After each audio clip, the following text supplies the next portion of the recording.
கணையன்பட்டி குழுவில் பணிக்கு அனைத்து நல்லவங்களுக்கும் உலக நாட்டு மக்கள் அனைவருக்கும் என்னுடைய கனிவான பணிவான நன்றி கலந்த வணக்கத்தை தெரிவித்துக் கொள்கிறேன்.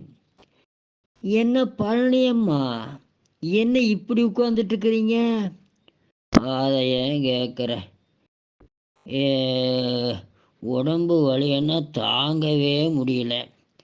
இதுக்கா இது என்கிட்ட சொல்ல வேண்டியது நீ முதல்ல. நீ எங்கே இந்த பக்கம் வந்தாதானே நான் சொல்கிறதுக்கு. ஏதோ ஒரு நாளைக்கு வர்ற, திரும்பி கூட பார்க்காம போயிட்டே இருக்கிற. சரி பரவாயில்ல, கோச்சிக்க வேண்டாம். இந்த பாரு, இந்த துத்தி இலை தரேன் நான். அதை வீட்டில் இன்னைக்கு என்ன பண்ணுறேன்னா, நல்லா கொதிக்க வச்சு அந்த தண்ணியை கொஞ்சம் ஆற வச்சு குளிக்கவும் குளி.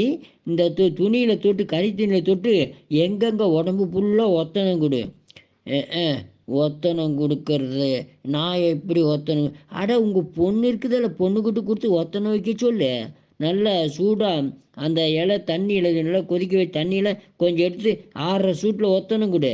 வேணா பாரு, சாயந்தரம் வர்ற இந்த பக்கம்.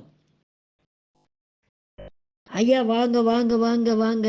எங்கள் அம்மாவுக்கு நான் ஒத்தனமெல்லாம் கொடுத்தேன்னா அவங்களுக்கு உடம்பு வலி இல்லைங்க. நல்லா சிரிச்சுட்டு டிவி மேலே டிவி பார்த்துட்டு உட்காந்துருக்காங்க ஐயா. ஓ, டிவியாக பார்க்குறாங்க. அவனுக்கு இதான் பொழப்பு. சரி, என்னமோ பண்ணட்டும்.